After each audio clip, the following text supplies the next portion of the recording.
사람들의 관계에 있어서 가장 기본적이고 중요한 것은 서로를 믿어주는 신뢰성입니다. 서로 믿어주지 않고 신뢰하지 못하는 불신과 의심이 가득 찬 관계를 여러분 상상할 수 있겠습니까? 그리고 신뢰는 그냥 얻어지는 것이 아니죠. 서로를 경험하면서 알아가고 그러므로 신뢰의 관계가 두터워지는 것입니다. 우리 하나님과 우리의 믿음의 관계도 마찬가지입니다. 하나님을 믿는다는 것은 하나님을 신뢰하는 것이요, 그리고 그것은 하나님을 아는 데에서 시작합니다. 하나님을 아는 것은 우리에게 주신 성경 말씀을 통해 하나님을 알게 되는 것이죠. 우리가 여호수아 말씀을 시리즈로 계속 강의하면서 우리가 은혜를 받습니다. 여호수아와 이스라엘 백성들을 통하여 하나님은 개입하시고 당신의 일들을 나타내시면서 마치 하나님은 나는 이런 하나님이다. 오늘도 여호수아 10장 우리의 본문의 이야기는 이스라엘과 여호수아와 조약을 맺은 기브온 사람들이 예루살렘 왕과 연합한 5 나라의 왕들이 쳐들어올 때 여호수아의 도움을 구합니다. 하나님은 여호수아에게 다시 두려워하지 말라. 능히 너를 당할 자가 하나도 없다. 그리고 그들을 여호수아 손에 붙이고 그들이 도망치는 가운데 우박을 내리게 하시고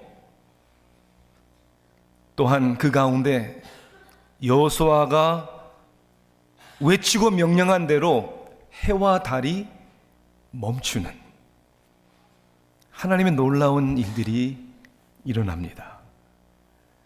그러므로 하나님을 알게 되는 것이죠. 저는 오늘 본문 여호수아 10장 1절부터 43절까지의 말씀을 보겠지만 오늘 특별히 제가 8절부터 15절까지의 말씀을 어떠한 하나님으로 우리에게 나타나시나 함께 말씀을 나누기 위하여 제가 봉독해 올리겠습니다. 334면에 있는 여호수아 10장입니다. 8절부터 15절까지를 제가 봉독해 올리겠습니다.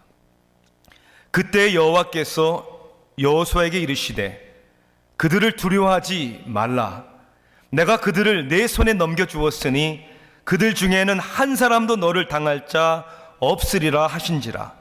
여호수아가 길갈에서 밤새도록 올라가 갑자기 그들에게 이르니 여호와께서 그들을 이스라엘 앞에서 패하게 하심으로 여호수아가 그들을 기브온에서 크게 살육하고 벤 호른에 올라가는 비탈에서 추격하여 아세기와 막게다까지 이르니라. 그들이 이스라엘 앞에서 도망하여 벤 호른의 비탈에서 내려갈 때에 여호와께서 하늘에서 큰 우박덩이를 아세기에 이르기까지 내리심에 그들이 죽었으니 이스라엘 자손의 칼에 죽은 자보다 우박에 죽은 자가 더 많았더라. 여호와께서 아모리 사람을 이스라엘 자손에게 넘겨주시던 날에 여호수아가 여호와께 아뢰어 이스라엘의 목전에서 이르되 태양아 너는 기브온 위에 머물러라. 달아 너도 이알론 골짜기에서 그리할지어다 하매 태양이 머물고 달이 멈추기를 백성이 그 대적에게 원수를 갚기까지 하였느니라. 야셀의 책에 태양이 중천에 머물러서 거의 종일토록 속히 내려가지 아니하였다고 기록되지 아니하였느냐. 여호와께서 사람의 목소리를 들으신 이 같은 날은 전에도 없었고 후에도 없었나니 이는 여호와께서 이스라엘을 위하여 싸우셨음이니라. 여호수아가 이스라엘과 더불어 길갈 진영으로 돌아왔더라. 아멘. 이스라엘 예루살렘에 있는 히브리 대학교에서 박사 학위를 얻고 학계에서 고대 언어학자라고 인정받는 조철수 교수가 몇 년 전에 책을 썼습니다. 책의 제목은 예수평전. 평전이란 말은 비평을 곁들여 쓴 전기, 그러한 제목의 책입니다. 그 책에 소제목이 있어요. 참 의미심장한 제목인 것 같습니다. 믿음 없는 이도 수긍할 만한 예수 생애 재해석. 믿음 없어도 수긍할 만한, 믿을 만한 예수의 삶에 대한 재해석. 좀 말이 좀 이상하지 않아요? 그 책에는 예수님께서 행하신 기적 가운데 여러분 오병이어의 기적을 아시죠? 이 오병이어의 기적은 번역 실수가 만들어낸 기적이다, 이렇게 설명을 합니다. 오병이어는 우리가 아시다시피 떡 5개와 고기 2마리로 남자만 5,000명을 먹이고 12광주리가 남은 기적을 의미하는데, 이분은 이것이 기적이 아니라고 설명하는 겁니다. 조철수 교수의 주장은 원래 그 복음서의 원문은 아람어로 되어 있는데 그것을 헬라어로 옮기면서 번역을 잘못했다는 주장이에요. 5,000명이라는 5,000이라는 번역된 단어는 그가 추측하건대, 추측이란 말에 여러분 귀를 기울여야 합니다. 추측하건대 원본에는 5,000이 아니라 즉 5명의 천부장을 의미하는 것이다. 그러니 결국 5,000명이 먹은 것이 아니라 천부장 5명이 먹은 것이기 때문에 기적이라고 얘기할 수 없는 것이다. 그럼 12광줄이 남은 건 뭔가? 그는 이렇게 설명을 합니다. 그것은 잘못 번역한 것을 나중에 안 후에 그럴싸하게 포장하기 위해서 나중에 추가한 것이다, 이렇게 설명을 합니다. 여러분, 세상에는 뭐 이렇게 저렇게 엉터리로 주장하는 사람들이 참 많죠. 근데 문제는요, 이 교수라는 분이 목회자를 양성하는 신학교에서 가르치고 있다는 거예요. 그게 문제죠. 저는 이것은 자신을 가장 믿는 믿음의 어리석은 결과라고 생각을 합니다. 그런 일은 일어날 수 없다는 것을 전제한 후에 자신의 경험과 지식으로 설명하려고 하는 인간의 어리석음이죠. 오병이어의 기적을요, 그렇게만이 아니라요, 그럴싸하게 이렇게 설명하는 사람들과 학자들도 있습니다. 그 당시 수천 명이 모인 건 맞는데 사실 사람들이 각 자기의 먹을 것을 가져왔다는 거예요. 예수님의 가르침을 장시간 듣기 위하여 먼 길에서 왔는데 그냥 올 리는 없다는 것이죠. 다 도시락을 싸왔다는 거예요. 그런데 다 눈치 보느라고 아무도 꺼내서 먹지 못하는데 한 아이가 떡 5개와 고기 2마리를 주니까 예수님이 축사하시고 이제 드세요 하니까 그때 마음이 열려서 다 꺼내놓아서 나눠 먹었다는 거예요. 그 12광주리가 남았다. 그래서 참 기적은 뭐냐면 자기 욕심으로 가득 차 있는 마음에 그들의 가슴 속에 감추어놓은 음식을 하나님이 마음을 열어주셔서 나눠 먹게 하신 것이 가장 큰 기적이다, 이렇게 설명을 하는 사람들이 있다는 겁니다. 오늘 우리가 읽은 여호수아 10장 말씀 가운데도 과연 이런 일이 일어날 수 있을까? 라고 누구나 의문할 수 있는 한 사건이 일어나죠. 기브온 백성을 치고자 가나안 땅에 5 왕이 연합군을 형성합니다. 도저히 자신들의 힘으로는 막을 수 없으니 기브온 사람들은 여호수아에게 자기들을 구해달라고 도움을 요청합니다. 하나님의 이름으로 언약을 했기 때문에 하나님은 당신의 약속을 여호수아를 통해 지키게 하십니다. 밤새 길갈에서 그곳으로 가지요. 그리고 기습작전을 펴니다. 그리고 하나님은 그들을 여호수아의 손에 넘겨주시죠. 도망가는 그들에게 하나님은 큰 우박을 내리게 하셔서 군사들의 칼에 죽은 사람보다 우박에 맞아 죽은 사람들이 더 많다고 오늘 본문은 이야기하고 있습니다. 그런데 이 전투가 일어나는 상황 속에 정말 사람의 머리로는, 경험으로는 이해할 수 없는 한 사건이 일어나죠. 여호와 앞에서 여호수아가 해와 달을 향하여 머물러라고 명령을 합니다. 태양이 머물고 달이 멈추기를 백성이 그 대적에게 원수를 갚기까지 하였느니라. 과연 해와 달이 멈추는 이런 일들이 일어날 수가 있는가? 저는 개인적으로 하나님의 능력 가운데 이 기적이 분명히 일어났다고 저는 믿습니다. 혹 성경을 연구하는 사람들이나 학자들이 다르게 해석할 수도 있겠죠. 어떤 성경학자들은 하나님이 주신 승리를 크게 표현하기 위하여 비유적으로 쓴 시다, 이렇게 설명하는 학자들도 있고요. 여기에 해와 달이 멈춘 것은 일식, 월식 등의 자연적인 현상이었을 것이다 라고 해석하는 분들도 있습니다. 뭐 그렇게 해석할 수도 있겠죠. 그러나 만일 그렇게 해석하는 이유가 전제하에 그런 일은 일어날 수 없지 라고 한다면 그것은 불신이요 하나님 앞에 큰 오류요 범죄라고 저는 분명히 믿습니다. 만약에 그렇게 하나님의 기적의 역사를 믿을 수 없다면, 그것이 가능하다고 생각하지 않는다면 하나님께서 창조의 역사를 어떻게 믿겠습니까? 죄로 말미암아 타락한 인간의 죄의 이야기를 어떻게 믿을 수 있겠습니까? 하나님이 하늘 보좌를 버리시고 육신의 몸을 입고 이 땅에 오셨다는 사실, 동정녀 마리아를 통해 태어났다는 사실을 그건 어떻게 믿겠습니까? 죄 없이 사시다가 우리의 죄를 사하시기 위하여 십자가의 단번에 죽으심으로 우리의 죄를 사하셨다는 사실은 또한 어떻게 믿겠습니까? 장사한 지 사흘 만에 무덤 가운데서 부활하셨다는 사건은 어떻게 믿겠습니까? 그 예수님이 이제는 심판주로 다시 오시는 재림에 대해서는 어떻게 믿겠습니까?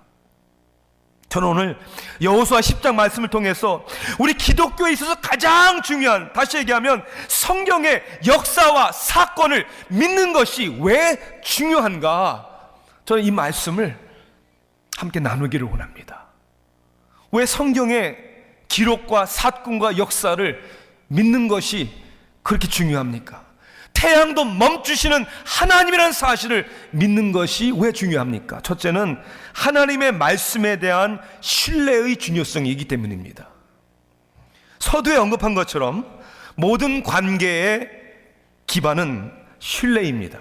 서로 신뢰하지 않는 관계란 존재하지 않는 것이죠. 신뢰는 어디서 오는 것입니까? 하나님에 대한 신뢰, 믿음은 어디서 오는 것입니까? 하나님을 아는 것으로부터 오는 것이죠. 하나님을 모르는데 어떻게 하나님을 믿습니까? 그럼 하나님을 아는 지식은 어디서 오는 것입니까? 각자의 소견입니까? 우리의 각자의 경험이고 각자의 느낌입니까? 아니요. 우리에게 당신을 나타내 주신 기록된 하나님의 말씀이라는 것이 우리 기독교의 교리입니다. 이 성경을 신뢰할 수 없다면 어떻게 하나님을 알 수 있고 하나님을 온전히 믿을 수 있겠습니까? 성경 66권은 1400년이라는 기간 동안 40여 저자에 의해서 쓰여졌습니다. 그런데 우리는 성경이 사람에 의해 쓰여진 그냥 평범한 책이 아니라 하나님께서 성령의 감동하심으로 우리에게 주신 하나님의 계시의 진리라는 것을 우리는 믿습니다. 성경을 하나님의 우리가 신뢰할 수 있는 말씀이라고 믿는 근거가 어디에 있습니까? 여러 가지 얘기할 수 있지만 저는 크게 세 가지를 오늘 여러분들에게 언급하고 싶습니다. 첫째는 성경의 내적, 외적, 과학적 증거입니다. 말씀드린 대로 66권의 성경은 1400년 동안 40여 저자에 의해서 쓰여졌는데 한결같이 한 메시지를 증거합니다. 그 메시지가 뭡니까? 예수 그리스도를 통한 하나님의 구원의 계획입니다. 또한 성경에는 그 안에 서로 모순되거나 그리고 모순되는 부분이나 오류가 없습니다. 뭐 예를 들자면 성경 한 부분에서는 이렇게 얘기를 하는데 성경 다른 부분에서는 정반대대로 얘기하면 그건 모순입니다. 그렇죠? 한 입으로 두 말을 하는 사람을 여러분 믿을 수 없지요. 그러한 모순이 성경에는 없다는 것입니다. 또한 성경의 신뢰성은 구약의 예언이 신약에서 정확히 성취되었기 때문이라고 우리는 믿습니다. 성경학자들은 특별히 예수님에 대한 예언이 수백 년 전에 수십 가지가 예언되었는데 그 예언이 다 그대로 성취되었다는 것입니다. 이것은 사람이 쓴 글이라면 그렇게 결론을 내릴 수가 없는 것이죠. 그런 내적인 증거만이 아니라 외적인 증거도 있습니다. 성경에 기록된 내용이, 그리고 역사적인 사실들이 지금까지 수천 년 동안 외부의 사람들의 어떤 시험과 공격에도 하나님의 진리로 지금도 거뜬히 서 있기 때문입니다. 저와 여러분이 우리의 생명을 걸고 우리가 확신할 수 있는 하나님의 진리라는 것이죠. 이런 성경의 내적, 외적, 과학적 증거가 우리는 신뢰할 수 있는 성경의 말씀이 하나님의 말씀이다. 또한 두 번째는 성경이 가르치는 내용을 통하여 우리는 그렇게 공감할 수 있다고 저는 생각합니다. 성경의 가르침은 우리 인생에 대해서 명확하게, 그리고 우리가 공감할 수 있도록 말씀하시고 가르쳐 주십니다. 왜 그렇습니까? 성경은 우리를 창조하신, 우리를 만드신 하나님이 쓰신 것이기 때문에 우리의 인생의 매뉴얼이 될 수 있는 것이죠. 성경은 인간 생명의 존엄성을 가르쳐 주고 있습니다. 우리가 그냥 어떻게 하다가 인세상에 그냥 태어난 것이 아니라 하나님이 주신 선물이라고 믿기 때문입니다. 그래서 우리는 나의 영혼이 귀한 것처럼 다른 사람들의 영혼이 귀하다는 것을 말씀을 통해서 깨닫는 것이죠. 또한 성경은 남자와 여자가 있고 그 남자와 여자가 부부를 이루며 사는 것이 삶의 이치요 순리라고 가르칩니다. 옳고 그름에 대한 진리, 도덕, 윤리의 가치 또한 성경의 가르침입니다. 하나님의 법이기 때문에 옳고 그름이 있다고 우리는 믿습니다.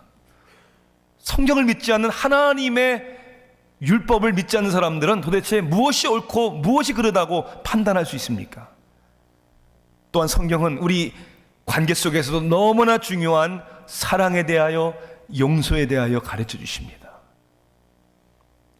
그리고 인류의 문제는 자신이 주인이고 자신의 욕심을 채우려고 하는 죄에 있다고 성경은 가르칩니다. 이런 우리의 인생에 대해서 성경은 정확하고 우리가 공감할 수 있는 진리를 가르쳐 주시기 때문에 신뢰성이 있다라고 이야기할 수 있는 것이죠. 세 번째는 성경에 대한 성령님의 증거입니다. 디모데후서 3장 16절은 이렇게 말씀합니다. 모든 성경은 하나님의 감동으로 된 것으로 교훈과 책망과 바르게 함과 의로 교육하기에 유익하니. 하나님의 감동으로 됐다라는 감동이란 단어는 호흡을 불어넣다, 그런 뜻이죠. 하나님이 사람을 흙으로 만든 후에 그 코로 생기를 불어넣은 것처럼 하나님은 성경의 저자들에게 생기를 불어넣어 주셔서 감동으로 성경을 쓰게 하셨고, 그러므로 성경의 저자는 우리는 하나님이시다라고 믿는 것이죠. 그렇기 때문에 우리가 하나님의 진리의 말씀을, 성경을 읽을 때 하나님은 성령님을 통하여 그것을 깨닫게 해 주시기 때문이라는 것이죠. 성경이 믿어지는 것입니다. 성경을 믿는다는 것은 반지식적이고 반논리적인 것이라고 말하는 것이 아닙니다. 인간의 지식으로, 논리로 부정할 수 없는 하나님의 말씀을 믿을 수 있도록 성령님께서 우리에게 그 믿음과 감동을 주신다는 것이죠. 요즘 사회적인 이슈가 되고 있는 동성연애와 동성결혼, 이미 미국 대법원은 그것이 합법적이라고 판결을 내렸습니다. 그런데 여러분, 이것은 인류 역사에 항상 어디든지 있던 이야기였습니다. 특히 로마 시대처럼 성적으로, 도덕적으로 타락하는 사회에서는 늘 두드러지게 나타나는 현상이었습니다. 어떤 의미에서 보면 하나님을 믿지 않는, 절대적인 가치관이 없는 사람들에게는 당연한 주장이라고 볼 수 있습니다. 사사기에 나오는 표현처럼 그저 자기의 옳은 소견대로 믿고 살아가기 때문이죠. 그런데 이해가 참 안 되는 것은, 하나님을 믿지 않는 사람들은 그렇게 할 수 있는데 성경에서 그 많은 동성 결혼을 허락할 뿐만 아니라 동성 연애자들을 목사 안수지는 일이 일어나는 것은 도대체 어떻게 되는 일입니까? 먼저 저는 개인적으로 동성연애가 성경이 금하는 죄라고 믿는 바와 같이 거짓말도 죄고 도둑질하는 것도 죄고 간음을 품는 것도 죄라고 생각합니다.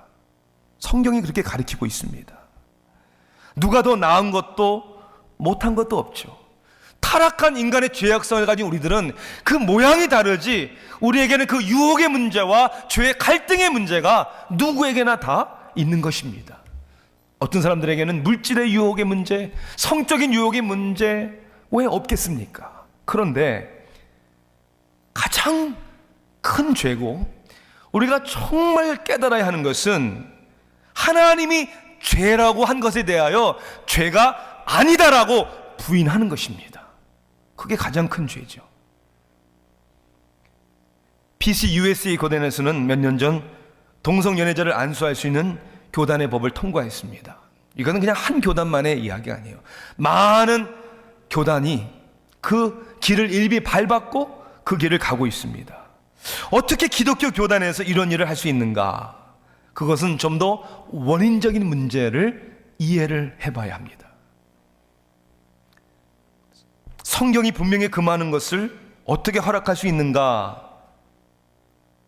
그것에 대한 대답은 성경을 온전히 믿지 않기 때문입니다. 적어도 우리가 생각하는 성경의 믿음이 아니라는 것이죠. 그저 성경의 말씀을 좋은 말씀, 가훈 정도로 생각하는 성경의 권위를 인정하지 않기 때문입니다. 사회적으로 해석을 하고 인간의 지식으로 해석을 하고 그건 그런 뜻이 아니었을 것이다, 그런 일은 있을 수 없을 것이다, 하나님의 말씀의 권위보다 사람의 지식을 그 위에 더 올려놓는 성경을 부인하기 때문에 일어나는 일들이죠. 아틀란타 세교회가 속해 있는 PCA 교단은 1973년, 그러니까 40년 전에 새로이 만들어진 교단입니다. 그 당시 교단이 만들어진 배경은 그 당시 PCUS 남장로교회 교단이 자유주의적인 신앙의 영향으로 점점점 세속화되어 가는 상황이었습니다. 여러 가지 문제들이 있었지만 가장 중요한 문제는 성경의 권위를 부정하는 것이었습니다. 모세오경은 모세가 쓴 것이 아니다, 이런 기적은 이렇게 해서 이해를 해야 된다, 성경의 권위를 부정하기 시작했다는 거죠. 그래서 73년 12월 알라바마주 버밍햄 브라이어우드 장로교회에서 복음주의적이고 성경의 권위를 우리는 인정하는 신앙생활을 해야 된다라는 목회자와 장로님들이 모여 첫 총회를 가진 것이죠. 그래서 우리 PCA 교단의 purpose, 목적을 크게 세 가지로 이렇게 얘기를 합니다. 성경에 충실하고 참된 개혁주의 신앙을 고수하고 그리스도의 지상 명령에 순종한다. 그래서 성경에 충실하다는 것을 가장 큰 목적으로 삼은 이유가 바로 여기 있는 것이죠. 왜? 성경을 부인하면 다 부인할 수밖에 없기 때문입니다. 성경이 무오한 하나님의 말씀이라는 것을 신뢰하고 믿는 것이 얼마나 중요한지 모릅니다. 왜냐? 결국 하나님이 누구신가에 대한 바른 지식과 믿음을 성경을 통해서 가질 수 있기 때문입니다. 그래서 두 번째는 이겁니다. 하나님의 성품에 대한 확신의 중요성이 중요하기 때문에 우리는 성경의 기록을 믿어야 한다는 것이죠. 우리가 믿는 하나님은 내가 만든 하나님이 될 수가 없다는 거예요. 우리 하나님은 이랬으면 좋겠다라는 내가 기대하고 내가 원하는 하나님은 될 수가 없다는 것이죠. 그러므로 신앙은 사람이 하나님을 알기 위하여 노력하는 종교가 아니고 하나님께서 자신을 우리에게 알려주신 성경의 말씀을, 계시를 우리가 알므로 믿는 것이 우리 기독교의 신앙입니다. 성경을 통해 하나님이 어떤 분이라는 것을 바로 알 수 있죠. 우리는 여호수아를 통해서 이스라엘 역사 가운데 개입하시고 그리고 역사하시는 하나님이 어떤 분이시라는 것을 알 수 있는 겁니다. 크게 두 가지로 이렇게 나눌 수 있겠죠. 하나님은 어떤 분이신가? 첫째는 하나님의 비공유적 속성. 비공유적 속성이라는 것은 피조물과 공유하지 않는 하나님만이 가지고 계신 속성을 얘기하는 것입니다. 예를 들자면 하나님의 영원하심, 하나님의 전지하심, 모든 걸 다 아시고 하나님의 전능하심, 그리고 어디든지 계시는 하나님의 무소부재하심, 그리고 하나님은 어제나 오늘이나 영원토록 변하지 않으시는 불변하시는 하나님. 이것이 하나님의 비공유적 속성입니다. 또한 우리는 여호수아 말씀을 통해서 하나님의 공유적 속성을 우리는 또 알 수 있습니다. 우리 인간에게도 이러한 모습들이 있기는 있죠. 그러나 우리는 완전하지 않습니다. 하나님은 완전하시죠. 하나님은 사랑이십니다. 우리 가운데 인간의 사랑이 있죠. 그런데 인간의 사랑은요, 죄와 욕심으로 뒤범벅이 되어 있습니다. 하나님만이 최고의 퍼펙트한 사랑이십니다. 성실하신 하나님, 의로우신 하나님, 공의로우신 하나님. 오늘도 본문 말씀 여러분 다시 한번 생각해 보십시오. 가나안의 5 왕들이 연합하여 기브온을 칠 때 하나님은 여호수아를 통해 그들을 구원하라고 하십니다. 왜? 그들과의 언약을 지키시는 하나님이시기 때문이죠.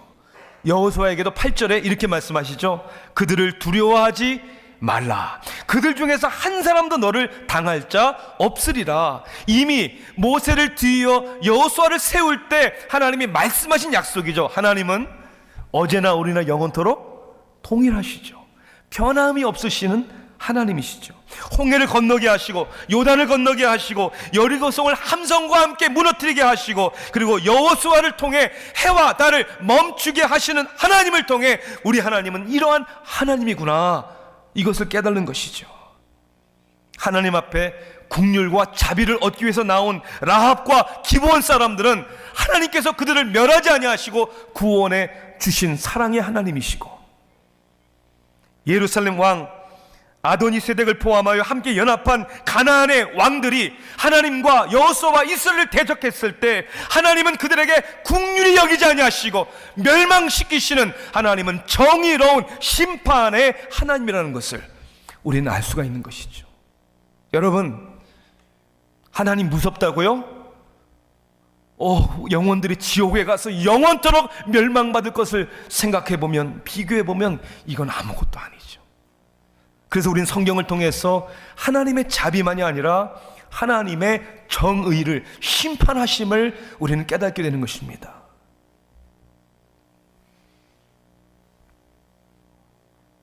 하나님이 어떤 분이신 것을 깨닫는 것이, 그래서 결국은 하나님이 그래서 이러한 일을 우리들을 위해서 행하셨구나를 깨닫는 것이죠.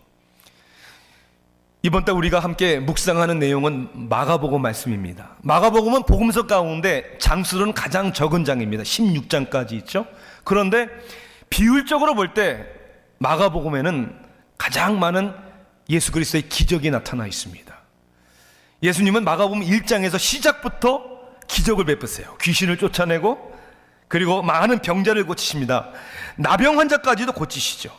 중풍병자도 고치시고 손 마른 자를 고치시고, 한 믿음의 여인이 예수님의 옷자락을 만졌을 때 12해를 앓던 혈류병이 나음을 입습니다. 회당장 야이로의 딸은 죽었다가 다시 살아나죠.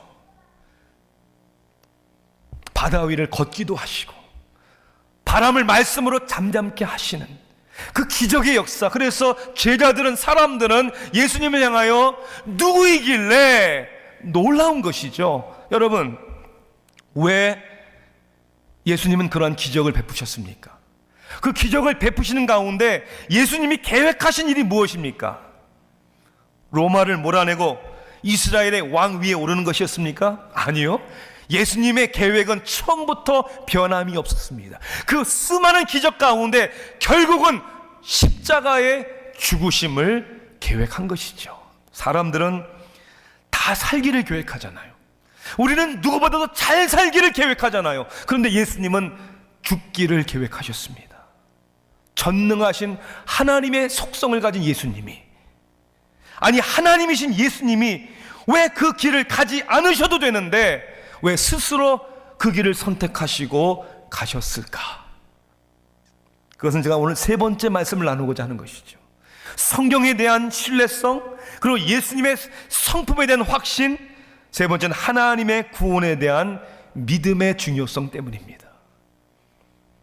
성경의 이야기는 예수 그리스도를 통한 하나님의 구원의 이야기입니다. 그래서 성경 말씀을 통해서 우리 인간은 하나님의 구원이 필요하다는 것을 깨닫게 하시는 것이죠. 건강에 심각한 문제가 있는 아주 중한 병이 있는 사람이 있는데 몸무게가 빠지고 기운이 없고 통증을 호소하는데, 만약 의사가 그 환자에게 비타민을 주고 진통제 좀 이렇게 제조해주고 그 운동 많이 하고 식사 열심히 하세요 라고 이야기하는 의사는 없을 거예요. 의사는 먼저 그 병의 원인이 무엇인지를 진단할 것입니다. 나타나는 증상을 고치는 것이 아니라 그 병의 원인을 고쳐야 되겠죠. 여러분, 이 세상에 아픔과 슬픔과 헤어짐과 미움과 용서하지 못하는 모든 문제의 증상의 원인이 여러분 뭐라고 생각하십니까?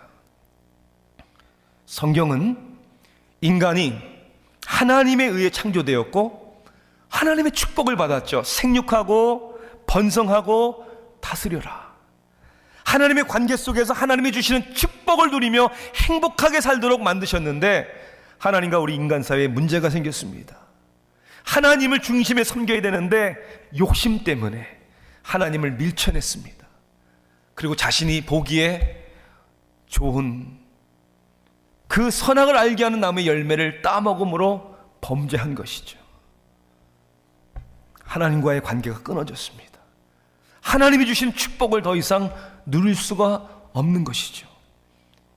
인간은 그러한 불행을 무언가를 체험으로 만족해짐으로 행복해 줄 수 있다고 생각을 합니다. 그런데 정말 그렇습니까? 더 많은 물질, 더 좋은 것 소유하고 먹고 내가 누리면 우리 인생의 문제가 다 해결됩니까? 아니요. 보릿고개를 넘던 그 시절보다 더 부유하고 더 잘 사는데 왜 많은 사람들에게는 행복이 찾아오질 않는 것입니까? 어떤 사람들은 그러한 영적인 문제를 자신의 행함으로 해결해 보려고 합니다. 열심히 절을 많이 하면, 열심히 교회 생활, 종교 생활 많이 하면 되리라고 생각하지만, 여러분, 문제의 해결은 우리 안에 있지 않습니다. 하나님이 우리의 관계를 회복해 주셔야 합니다. 내 자신과 욕심으로 가득 찬, 아니 나 자신을 우상 숭배하는 죄로부터 자유를 얻기 위하여 우리는 하나님의 구원하심을 바라봐야 합니다. 하나님의 구원의 계획은 무엇입니까? 여호수아 말씀에서 계속 반복되는 이야기의 핵심이 무엇입니까?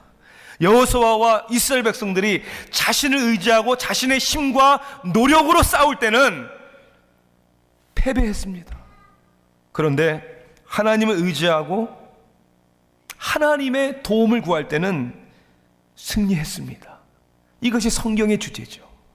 우리 스스로의 의지, 행위, 자격으로는 구원받을 수 없는데, 그러므로 하나님이 그리스도를 우리에게 보내주시고 요한복음 1장 12절 말씀 그대로 영접하는 자, 곧 그 이름을 믿는 자들에게는 하나님의 자녀가 되는 권세를 주셨다고 했습니다. 더 이상 내 안에 내가 아닌, 사도 바울은 갈라디아서 2장 20절에 이렇게 고백하죠. 내가 그리스도와 함께 십자가에 못 박혔나니 그런즉 이제는 내가 사는 것이 아니라 내 안에 오직 그리스도께서 사는 것이라. 이제 내가 육체 가운데 사는 것은 나를 사랑하사 나를 위하여 자기 몸을 버리신 하나님의 아들을 믿는 믿음으로 사는 것이다.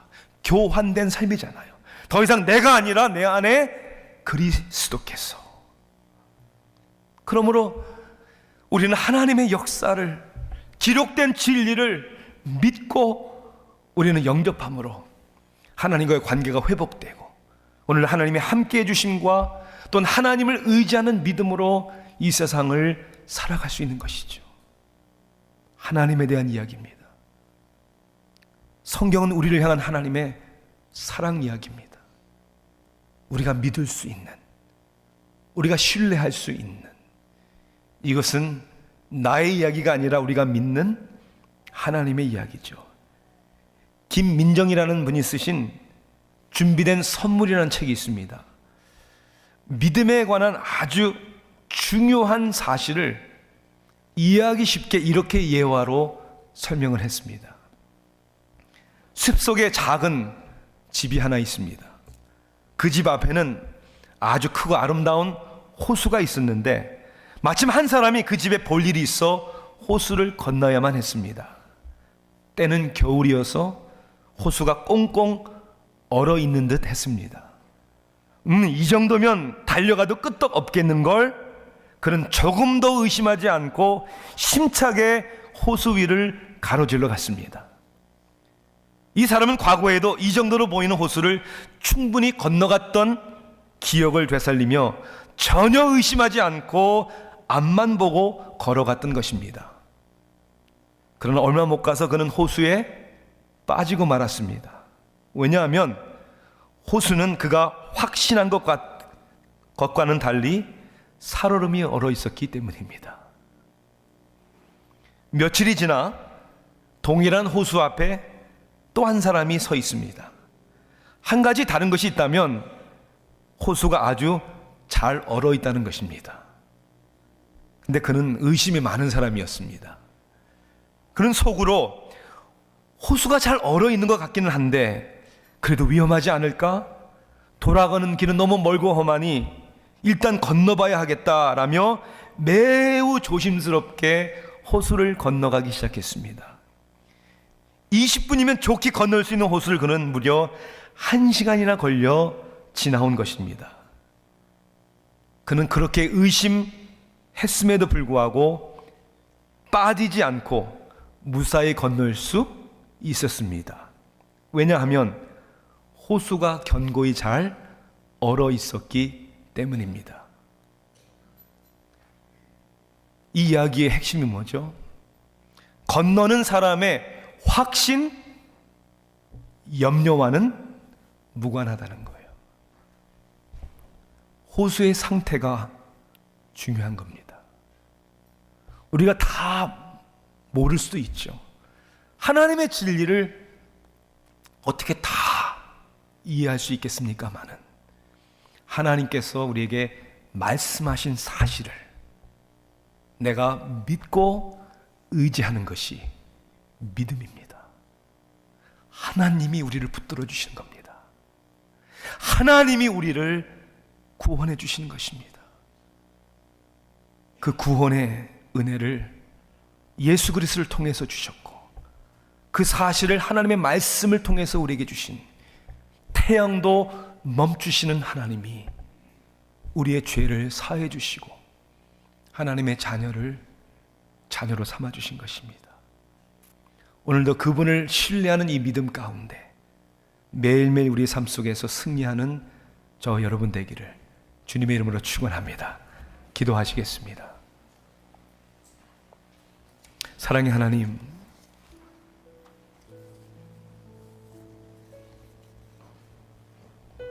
하나님께서 이처럼 세상을 사랑하사 독생자를 주셨으니 누구든지 저를 믿는 자마다 멸망치 않고 영생을 얻게 하려 하심이라. 하나님, 이 진리가 어떻게 우리에게 믿어집니까? 하나님께서 우리를 긍휼히 여겨주셔서 성경의 저자가 되시는 성령님으로 말미암아 말씀을 읽는 가운데, 오늘도 말씀을 듣는 가운데 우리 마음에 감동을 주시는 것입니다. 이것이 사시기를 원하고 주님 앞에 우리의 인생을 거는 아버지, 오늘도 믿음의 사람들이 될 수 있도록 저희들을 주장하여 주시옵소서. 더 이상 무엇을 먹을까 마실까 입을까를 염려하며 사는 사람들이 아니라 우리의 영혼을 구원하신 하나님이 우리의 필요한 것을 다 하시기에 먼저 그의 나라와 의를 구하는 승리의 삶을 살게 하여 주시옵소서. 주님만을 바라보기를 사모합니다. 예수 그리스도의 이름으로 기도하옵나이다. 아멘. 우리 그 자리에 다 같이 일어나셔서 우리 찬양합니다.